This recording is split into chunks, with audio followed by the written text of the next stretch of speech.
तपस्वाध्यायेश्वर प्रणिधानानि क्रियायोगः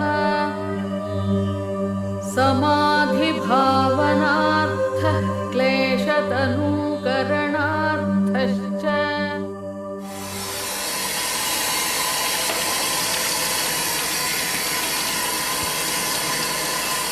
Yoga allowed me to get my body focused on something, so my mind could be freed to focus on emptiness.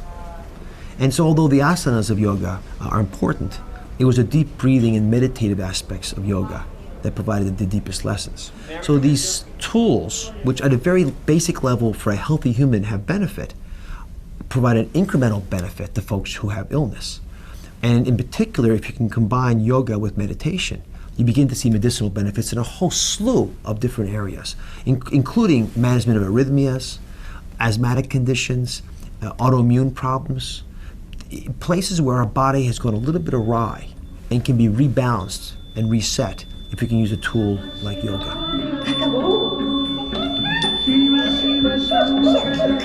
I squeeze you, you cannot squeeze.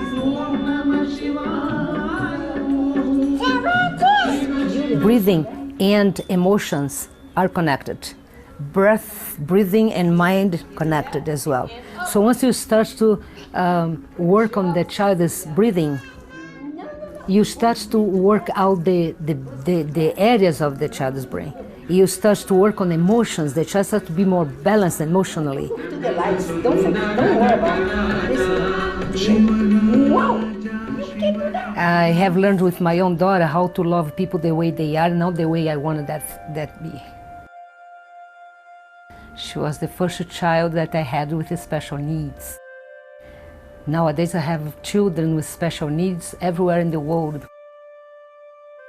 Children need to be outdoors, need to spend energy, and then they are labeled like ADHD, and then they do medication for these children. And I have seen lots of children that are labeled like that and start doing yoga, and they calm down, and they start to be more in the present moment. They start to learn and to be more focused. Yoga brings together each other as a whole. What I know is that love is the answer for everything. Love still is the most powerful weapon in the world. Thank God. That's the missing link in many ways. Because when you leave love out of the equation, and it's very awkward to talk about it, isn't it? You know, you're sitting in a big meeting with a bunch of scientists, and you can talk about the role of love, but then ask those same practitioners who every day deal with folks in their office and ask them how often a crack in the love of an individual has actually been at least linked temporally to their illness. How often were they fired? Did they get divorced? Did they have a fight? Did something bad happen? And then the illness followed soon thereafter. It's pretty common. It's scarily frequent. So we're not going to be able to get rid of that, so we take charge of the situation by using a variety of different paints to cover over the cracks in the wall of life. But the vessel that holds our love has to be rebuilt, and that's a core issue that we don't grapple with very well. What if I should discover that the poorest of the beggars and the most imprudent of all offenders are all within me, and that I stand in need of the alms of my own kindness, that I myself am the enemy who must be loved? What then?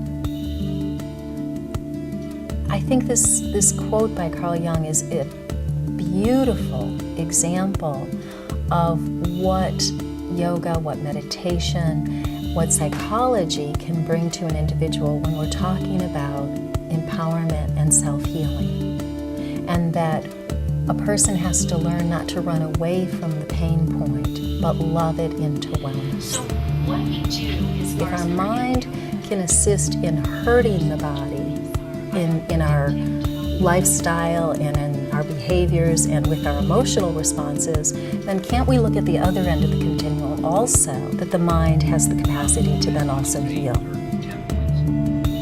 that means the quality of our thoughts are affecting our mind. That's one of Swami Satchidananda's great contributions, is that he talked about the relationship of the mind and emotions to health. He talked about using more natural approaches to treatment and prevention.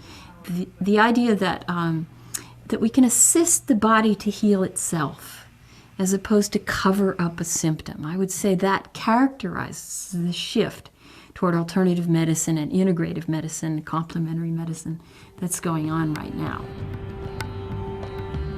If we hold on to healing as if it's in the hands of only a select few, and not recognize that the individual is a partner in that process, then we're missing out on our ability to really truly heal ourselves in clinical settings as well as heal the entire planet.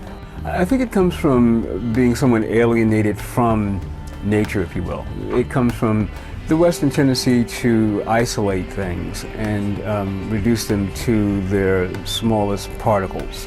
This limitation, however, and some of the problems that can occur is when you look at just an organ, diseased liver, diseased heart, without looking at the entire individual. And then oftentimes drugs are created just to deal with a symptom from a particular organ imbalance, not thinking of the impact it's having on the rest of the body, not trying to use nature to harmonize the body, which is what the body is always trying to do anyway. If we are simply going to treat only the people for their problems without telling them why you are in this trouble, what did you do, what went wrong, how could you avoid coming to me again? That's very important. If you simply give a medicine, he or she will go back and come tomorrow with the same problem or with something else.